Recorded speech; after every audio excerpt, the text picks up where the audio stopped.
All right, greetings and welcome back. In this video, we are going to import all of our FBX files that we're going to need to set up our character, and we're going to talk a bit about skeletons and animation in Unreal Engine 4. So here I have the FBX files that we downloaded in the previous video, and these have been extracted. I'm no longer looking inside of a zip file.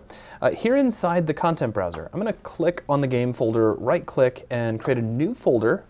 We're going to name this character.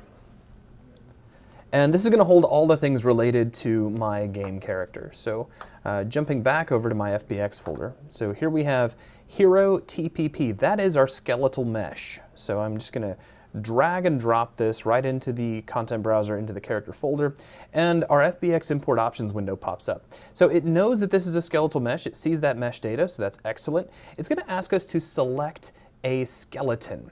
Now, currently we're going to leave this set to none, but this causes us to take just a second and talk a bit about skeletons in Unreal Engine 4. Now, if you're already familiar with animation, say in 3ds Max or Maya or any number of other 3D animation tools, you're already familiar with the concept of skeletons in the sense of them being a hierarchy of some type of object that defines points of rotation on a 3D model. And the model ends up getting skinned or in some way bound to those bones or joints, depending on what world you come from. You have to pardon me, I work in both 3ds Max and Maya, so sometimes I call them bones and sometimes I call them joints, but I'll try to only call them bones because that's what they're called in Unreal. But if I slip in a joints every now and then, exact same thing.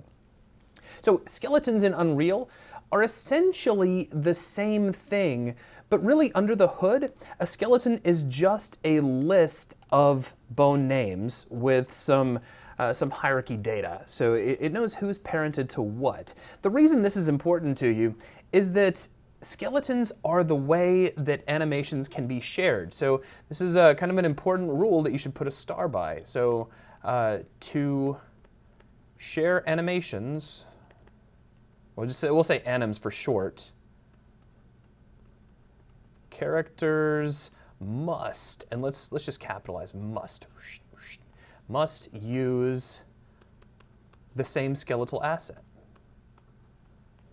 or skeleton asset.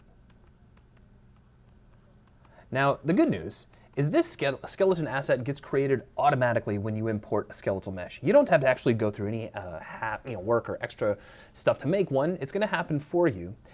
But the reason that I wanted to take just a second and talk about them is that, one, not all of your characters are going to be the same. They're not going to have the exact same joint layout. So if you're worried right now, that's why kind of we need to talk for just a moment. So if you have two different characters, let's say this bone layout here kind of defines our generic character. You know, we can see it has a head and shoulders and elbows and so on. But let's say we had another character that was going to have a ponytail. So maybe there's a joint chain coming off the back of the head that defines a ponytail of some sort. Now this is perfectly fine. You can totally do this, and these two characters can use the same skeleton because Unreal will see that they have the exact same base hierarchy and that this is just an additional appendage, so to speak, and it won't affect the initial character. So if you import the first character and he's just got the white skeleton you see here, and you import a second character with the ponytail, you can tell that second character to use the first skeleton. These joints will get appended or added onto that skeleton asset, and everything will be fine. The characters that don't have a ponytail will just not use that data. It's not a problem at all. What is a problem is if you brought in another character that had more spine joints or had maybe roll joints in the middle of the hips and shins and maybe on the upper arms and lower arms, because that's a way that some people will rig characters. This is actually problematic because you are breaking the order of the hierarchy. So the skeleton asset would look at the list and say, oh, you have something else in here, and these things would not be compatible. So as long as you're just doing extra things, such as what we see here for like a ponytail or maybe extra arms or a tail or things like that, then you can certainly use the same skeleton asset. If it's extra joints that are going to disrupt that base hierarchy, then you need an entirely new skeleton asset, which means you may need different animations as well. And chances are you probably would, because that's going to be two really different rigs between your characters. So now that we've established that kind of as a general topic, let's jump back over to Unreal. Let's put that away. Okay, so let's go ahead and we'll make sure that we set our skeleton to none. That's going to create a skeleton for us, so that's important. For normals, I'm going to tell it to import any normals that were on the character. Now, I already know there aren't any normals on this character, but when Unreal calculates them, it may add hard edges on the surface that I don't really want.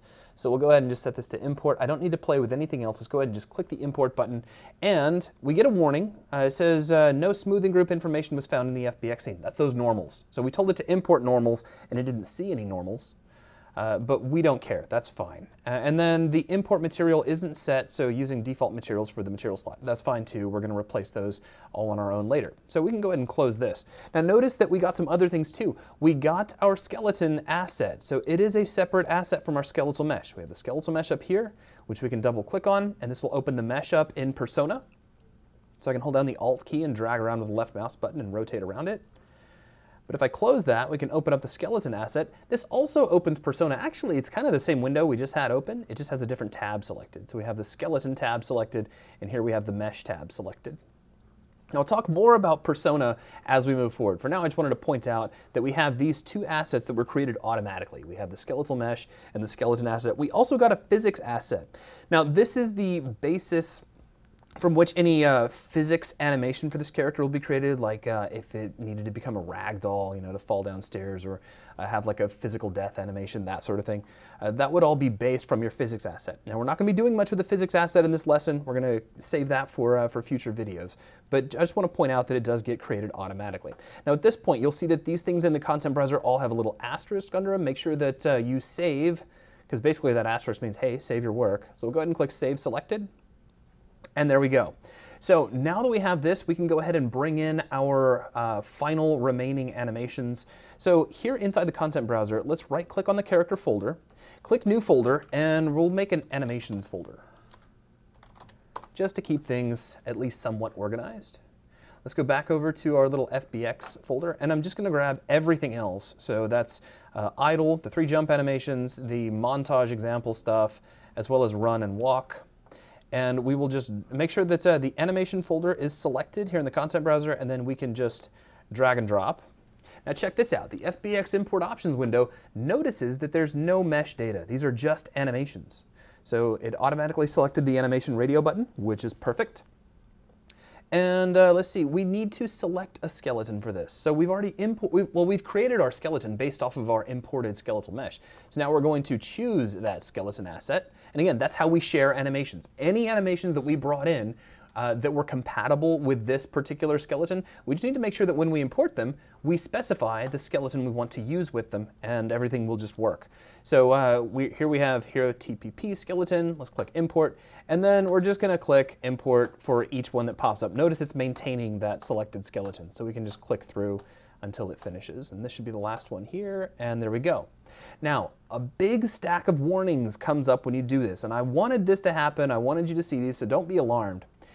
The character from which I took the punching animations has a coat. He has a piece of clothing that is a part of his rig that has a whole bunch of bones running through it.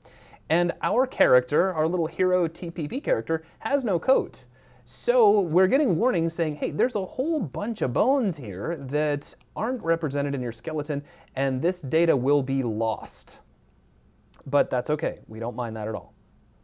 So we'll go ahead and close that off. There we go. All right, so now with that, we have everything imported. Let's go ahead and save one more time to get rid of all those extra asterisks. And we'll save selected. And we are now ready to start setting up our character, which we will continue with in the next video.